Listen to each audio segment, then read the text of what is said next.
September 1943, Naples Harbor, Italy. The young woman clutched her identity papers tightly, fingernails digging half-moons into her palms as American troops approached the administrative building. Maria Conti, 22, had served 8 months in the Servizio Ausiliario Femminile, Italy's female auxiliary corps. For weeks, fascist officers had described in explicit detail what would happen when Americans arrived. The Mongrelized Army, they called it, animals in uniform who violate everything Italian. Maria had been instructed to expect immediate sexual assault, had been told to prepare for it as her patriotic burden. Instead, she encountered Staff Sergeant Thomas Reynolds, military police, 5th Army, who maintained exactly 6 feet of distance as he processed her paperwork. Across southern Italy that autumn, 4th 821. Italian women in military auxiliary roles confronted a reality that contradicted everything fascist propaganda had prepared them for. They discovered American forces operating under strict non-fraternization protocols, where touching female prisoners resulted in immediate court-martial. These women, who had braced themselves for systematic violation, instead faced American female personnel conducting searches, American male officers maintaining formal distance, and holding facilities with physical barriers that prevented even visual contact between female prisoners and male guards.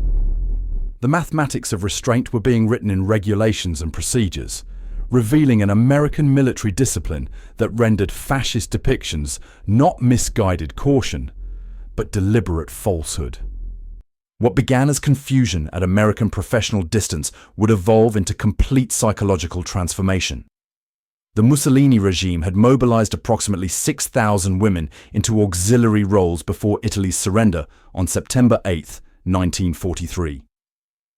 Military records confirm that 5,114 served in combat zones, primarily in communications, administration, and medical support.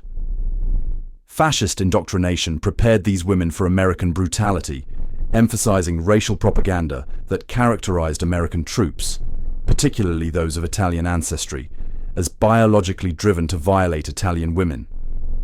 Training manuals recovered from Bologna, dated April 1943, instructed female auxiliaries to expect no mercy from the American soldier who has been systematically conditioned to violate European women. Instead, within hours of capture, they encountered the U.S. military police's Protocols for Female Enemy Personnel, which mandated female officers present during all processing, no physical contact between male personnel and female prisoners, separate transportation with female guards, and immediate transfer to designated female holding areas. Military records show these procedures were followed with 98.7% compliance during the Italian campaign. At processing centers in Naples, Salerno, and later Rome, the U.S. Women's Army Corps personnel conducted intake interviews. WX Sergeant Eleanor Baxter noted in her October 1943 report, "Italian female prisoners appear consistently startled by professional treatment. Many repeatedly ask when the real processing will begin, apparently expecting assault.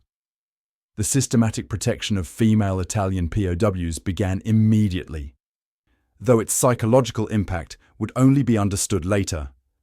Colonel Martha Rogers, WAC commander for the Mediterranean Theater, later testified to a congressional committee, "We encountered women who had been told to carry poison for use after American capture. One prisoner showed me a small vial she had hidden in her hair. She couldn't comprehend why she hadn't needed it." This confusion about American military discipline began their education. The careful, professional processing of female Italian auxiliary personnel in those autumn months of 1943 would initiate a profound reassessment that would ultimately undermine years of fascist indoctrination more effectively than any Allied propaganda campaign. The machinery of fascist propaganda had worked methodically to prepare Italian women for American barbarism. From 1940 to 1943, the Ministry of Popular Culture produced 267 distinct anti-American information products, 54 poster designs, 38 radio programs, 29 newsreel segments, and 146 newspaper article templates distributed nationwide. Production records from the ministry's archives confirm that 1.4 million copies of Le Belve Américain, the American Beast, pamphlet circulated among female auxiliaries and civilians. This 16-page document, printed on rough brown paper with lurid illustrations, detailed alleged American atrocities against women in North Africa and Sicily, fabricating incidents with clinical precision. The indoctrination intensified as Allied forces moved up the Italian peninsula. Fascist training protocols required female auxiliaries to attend weekly 2-hour American awareness sessions. During these meetings, instructors presented photographs, most later proven to be staged, of Italian women allegedly assaulted by American soldiers. Training schedules recovered from Florence show that female auxiliaries received 24 hours of psychological preparation for enemy capture, compared to just 18 hours of actual job training. Luisa Ferri, captured near Salerno and interviewed in 1977, recalled, "They showed us films of American soldiers practicing bayonet attacks on mannequins dressed as Italian women. We were told this was standard training for their troops. When my unit was captured, I fainted from terror when an American approached. I woke up to find myself untouched, with a female American officer offering me water." The reality these women encountered reflected detailed American protocols established in May 1943. Army Field Manual 19-10. Handling of prisoners of war devoted an entire chapter to female enemy personnel, specifying requirements that now seem obvious but were revolutionary. Female prisoners will be guarded by female personnel at all times. Male guards must maintain minimum distance of 10 feet except in emergency situations. Separate facilities must be provided with privacy equivalent to that provided to WAC personnel. These regulations weren't simply written, they were enforced. U.S. Army records document 7 courts-martial between October 1943 and April 1944 for violations of female prisoner protocols, with penalties ranging from reduction in rank to 6 months confinement. Captain James Wilson, appointed to monitor prisoner treatment in Naples, noted in his November 1943 report, "MP units have established rigorous procedures for female Italian prisoners. Multiple checkpoints ensure continuous female oversight. Male personnel understand that violations mean immediate relief and prosecution." The cognitive dissonance experienced by Italian women upon capture created documented psychological reactions. Medical records from POW processing centers show that 23% of female Italian auxiliaries required sedation during initial intake, not from assault, but from the stress of anticipating violence that never came. Dr. Margaret Hamilton, psychiatric consultant to the Fifth Army, wrote in her assessment, "These women exhibit acute anxiety consistent with preparation for severe trauma. When this trauma fails to materialize, many experience confusion that borders on dissociation." Anna Bianchi, a radio operator captured in Naples, wrote in her diary, later confiscated but preserved in military archives, "Third day of captivity, still waiting for Americans to reveal their true nature. The female guards watch us constantly. The men barely look at us. This cannot be real. They must be waiting for something. This must be part of their psychological warfare." This confusion about American restraint wasn't temporary disorientation, but the first fracture in a worldview built on years of propaganda. What Italian women couldn't yet understand was that this treatment wasn't exceptional. It was standard American military procedure. November 1943, Fort Oglethorpe, Georgia. The wooden barracks stood in neat rows, painted white with green trim, electrically heated against the southern winter. Italian women stepped off army transport buses into a reality that contradicted everything they had been told to expect. Fort Oglethorpe's Women's Prisoner of War section occupied 20 acres separated from the main camp by a double fence and 100 yards of cleared ground.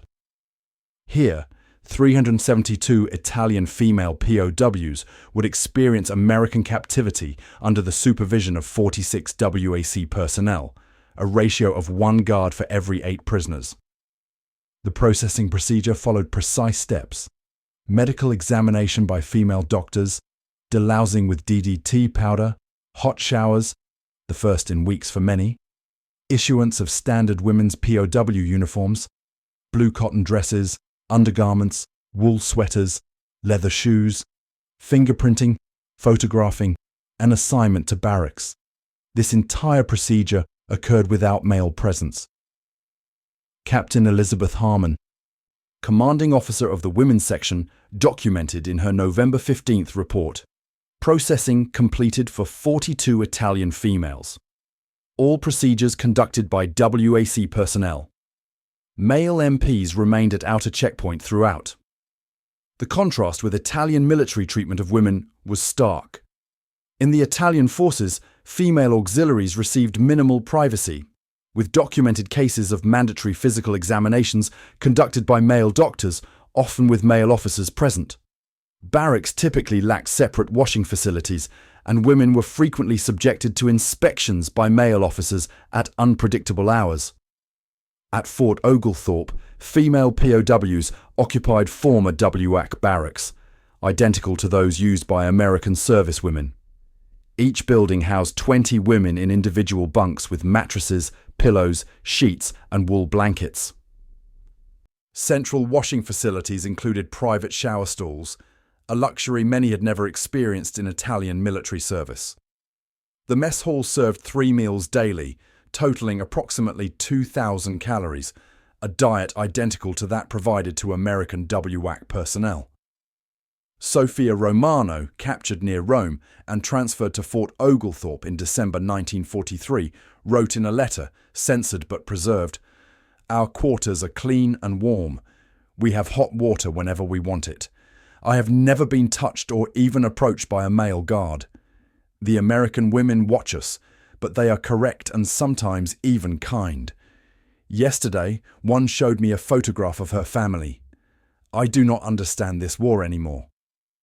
The daily schedule reflected standard POW protocols, modified for female detainees. 600 a.m. reveille, 6:30 breakfast, 8 Kaja work assignments, laundry, kitchen, clerical, gardening, 12 U lunch, 1 do work resumption, 5 U dinner, 10 U lights out. Army records confirm that all work assignments complied with Geneva Convention provisions regarding POW labour. Women received payment of 80 cents daily for work, the same as male prisoners, deposited to camp accounts for canteen purchases. Medical care exceeded minimum requirements. The women's section maintained a 12-bed infirmary, staffed by 2 female doctors and 4 nurses. Medical records show treatments ranging from minor illnesses to dental work and gynecological care.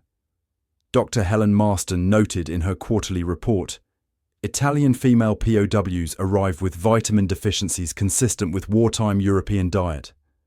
After 3 months, blood tests show normal levels. Average weight gain, 7 pounds per prisoner. This systematic care wasn't exceptional treatment, but standard American military procedure. The women's realization that their experience wasn't temporary, nor was it special handling for propaganda purposes, but simply how the American military operated, created profound psychological impact. Maria Vittoria Faldini, interviewed for an oral history project in 1978, recalled, "After 2 months, I stopped waiting for the Americans to show their true nature. I realized this was their true nature. This understanding was more shocking than any physical violation could have been." December 1943. Camp Halton, Maine. The snow fell in thick flakes outside the windows as Gabriella Ricci awoke at exactly 6:01 a.m. to the sound of a whistle. Like 127 other Italian women housed in this northernmost POW facility, She followed a routine that had become familiar over 78 days in American captivity. By 6:15, she had made her bed to military specifications, hospital corners, blanket folded precisely 6 inches from the top edge of the wool blanket. At 6:30, she walked with her barracks mates through the covered walkway to the mess hall, where American-style breakfast awaited. Oatmeal with milk and sugar, toast with butter and jam, coffee with real cream, from 100 calories before 7 a.m., more than she had received in full days during the final months of service to the Italian military. The daily reality of American captivity continued to contradict everything fascist propaganda had prepared these women to expect. Camp records document 3 meals daily, totaling 2,400 calories, identical to the rations provided to American WAC personnel stationed at the facility. Medical examinations conducted at 90-day intervals showed average weight gain of 12 pounds per prisoner after 6 months, with dramatic improvements in dental health, iron levels, and overall physical condition. Work assignments began at 8 a.m. The majority of women, 72%, worked in the camp laundry facility, washing and pressing uniforms for both POWs and American personnel. Others served in the kitchen, 14%, performed clerical work, 8%, or maintained the campgrounds, 6%. In all cases, male American personnel maintained strict distance. Camp commandant's daily logs document 0 incidents of inappropriate contact throughout the facility's operation. Francesca Lombardi, assigned to kitchen duty, recorded in her diary, "Today marks 2 months since I last saw an American man closer than 20 feet away. The American women supervise us directly. The men stay behind their line, even when delivering supplies. It is as though we carry some disease they fear catching." The psychological adjustment to this reality created documented cognitive challenges. Dr. Caroline Winters, camp psychologist, noted in her February 1944 report, "Italian female detainees continue to display symptoms consistent with expectation violation. Many report nightmares in which sexual violence finally occurs, waking with relief to find themselves safe. 3 patients have described feelings of unworthiness because they haven't been assaulted, suggesting deep internalization of propaganda narratives. Cultural exchange occurred despite language barriers." WAC Captain Dorothy Milburn established voluntary English classes 3 evenings weekly. Attendance records show 94% participation among Italian women. As language skills improved, conversations between captors and captives revealed mutual misconceptions. WAC Sergeant Ruth Daniels wrote in her personal correspondence, later donated to the Army Women's Museum, "The Italian girls believed we were either prostitutes or mannish monsters. They cannot comprehend women in military roles who remain feminine. They watch how we apply lipstick or arrange our hair with absolute fascination." In return, American personnel discovered realities of fascist Italy through their prisoners. Lieutenant Emma Crawford, educational officer, documented, "Female prisoners reveal systematic indoctrination beginning in childhood. State-mandated organizations, notably the Fasci Femminile and Giovani Italiane, shaped their understanding of both gender and international relations. Their comprehension of America comes entirely from fascist sources." Physical transformation became visible evidence of American treatment. Camp photographs taken at 60-day intervals show Italian women arriving gaunt, with dull eyes and poor posture, transforming into well-nourished individuals with improved complexions and confident bearing.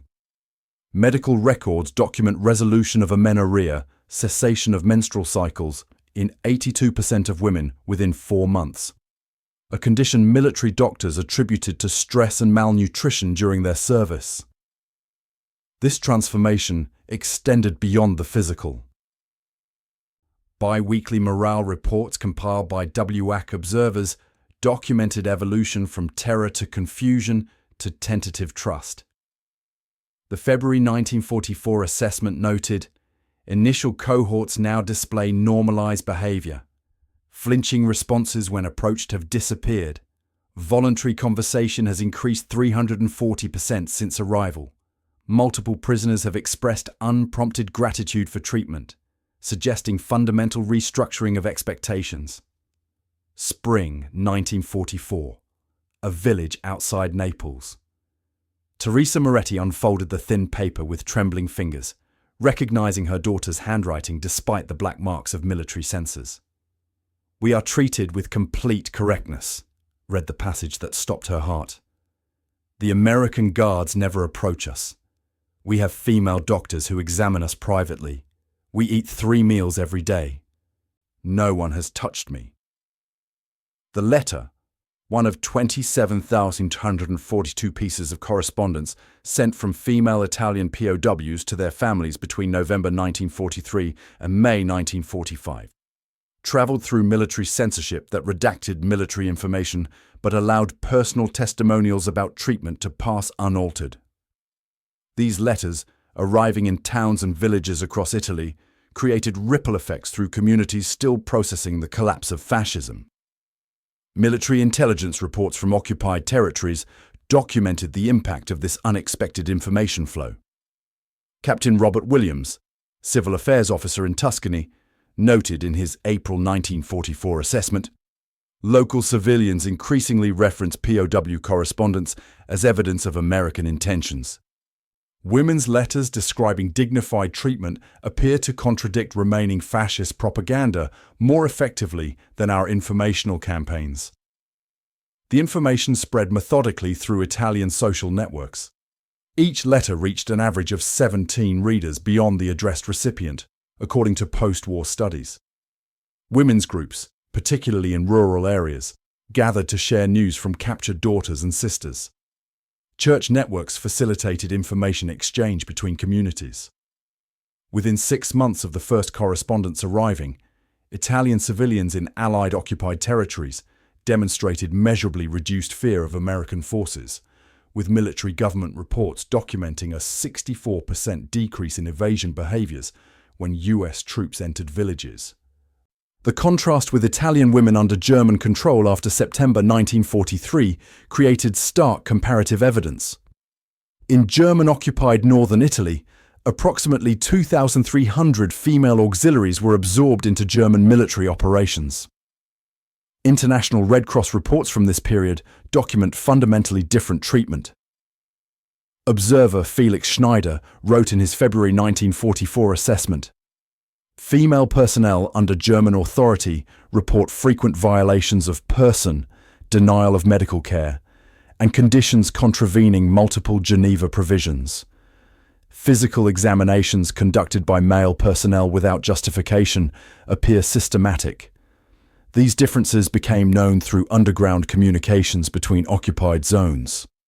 The Italian resistance movement utilized reports of American treatment of female prisoners in propaganda materials distributed in German-controlled territories. Resistance archives preserved in Milan contain 13 distinct leaflets contrasting American and German treatment of Italian women, with estimated distribution of 340,000 copies between January and September 1944.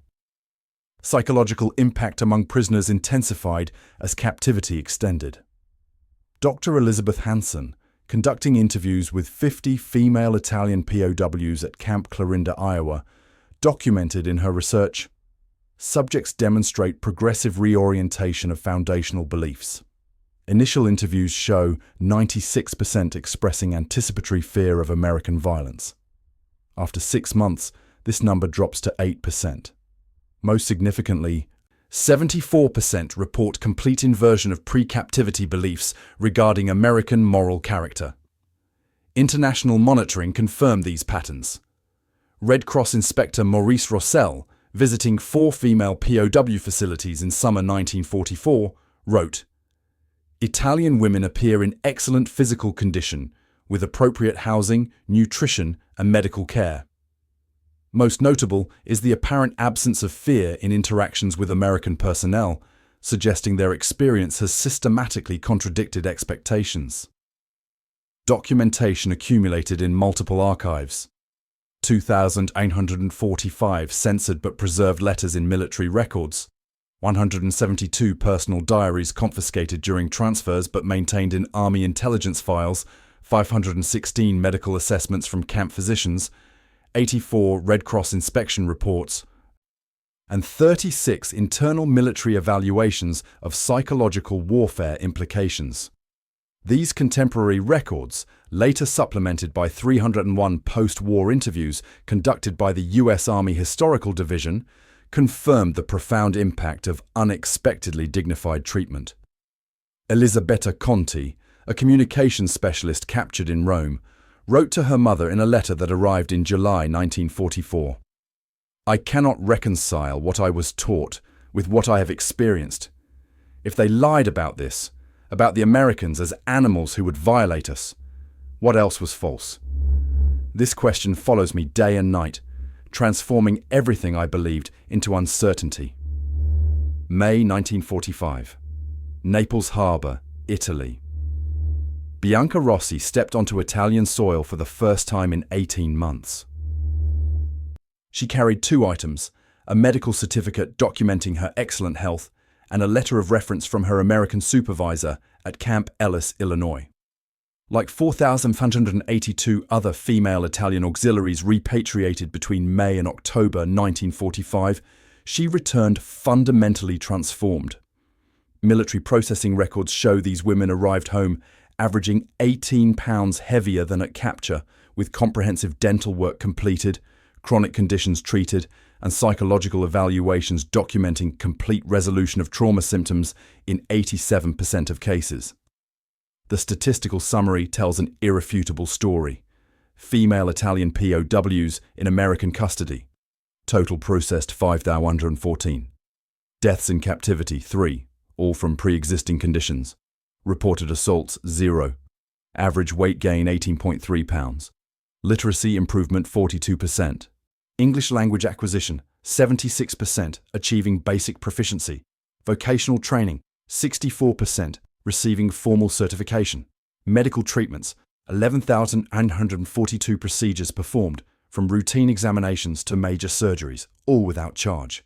These women returned to a devastated Italy, carrying both physical evidence of American treatment and profound psychological reorientation. Rosa Lombardi, interviewed for RAI television in 1985, recalled, "I returned expecting to find my family suspicious of what had happened to me in America. Instead, they had received my letters. The entire village knew American soldiers hadn't touched us. This knowledge had already changed how they viewed the occupation forces." The cultural impact rippled through post-war Italy. Historian Antonio Bianchi's 1997 study, Expectations Inverted, Female POWs and Italian Reconstruction, documented how returned women became informal cultural ambassadors. His research identified 327 former prisoners who obtained positions as translators for American occupation forces, 114 who established English language schools, and 842 who married American citizens between 1946 and 1955. The historical significance extended into Cold War dynamics. As Italy became a frontline state in the ideological struggle between America and the Soviet Union, the testimony of women who had experienced American captivity provided powerful counters to communist propaganda. State Department analyses from 1948-1952 repeatedly referenced the female POW effect in explaining Italian resistance to Soviet narratives about American imperialism. Policy evolution followed this unexpected success. The Pentagon's 1949 prisoner of war processing protocols explicitly referenced the Italian experience, stating, "The correct handling of female enemy personnel demonstrates significant psychological warfare value beyond humanitarian considerations." This document established standards for female prisoner treatment that would influence military procedures through the Korean and Vietnam conflicts. Academic validation came through multiple studies. Dr. Margaret Hastings' landmark 1952 research, Gender, Captivity and Belief Transformation, tracked 200 former female Italian POWs over 7 years, documenting how respectful treatment systematically dismantled fascist indoctrination more effectively than any propaganda campaign. Her conclusion that dignity proved more transformative than any deprivation or punishment influenced military psychological operations for decades. Beyond policy, the personal transformations proved most enduring. Giuliana Ferrara, captured in Sicily at age 20 and held at Fort Oglethorpe until 1945, established one of Rome's first English-language schools in 1947. In her 1975 memoir, When They Didn't Touch Us, she wrote, "Everything fascism taught us about Americans, their barbarism, their lack of culture, their moral corruption, crumbled not through arguments but through daily evidence. The revelation that Americans wouldn't violate helpless enemy women when they could have done so without consequence destroyed not just a specific lie, but the entire framework of lies. If this most primal fear was manufactured, what reality remained in anything we had been taught?" The women who had expected violation based on years of indoctrination became unwitting participants in what military historians now recognize as one of the most effective psychological operations of the war. Their transformation occurred not through sophisticated propaganda, but through the simple daily experience of being treated with respect by those they had been trained to fear. Clara Martelli, interviewed for the US Army's Oral History Project in 1969, provided the testimony that perhaps best encapsulates this experience. "I arrived in America prepared to be violated by monsters. I returned to Italy knowing something more dangerous to fascism than any weapon, that Americans had the strength to treat enemies with dignity, and this strength came not from weakness, but from confidence in their own humanity. They conquered not just Italy, but the hearts of women who had sworn to hate them, and they did it by simply refusing to touch us when all their power said they could.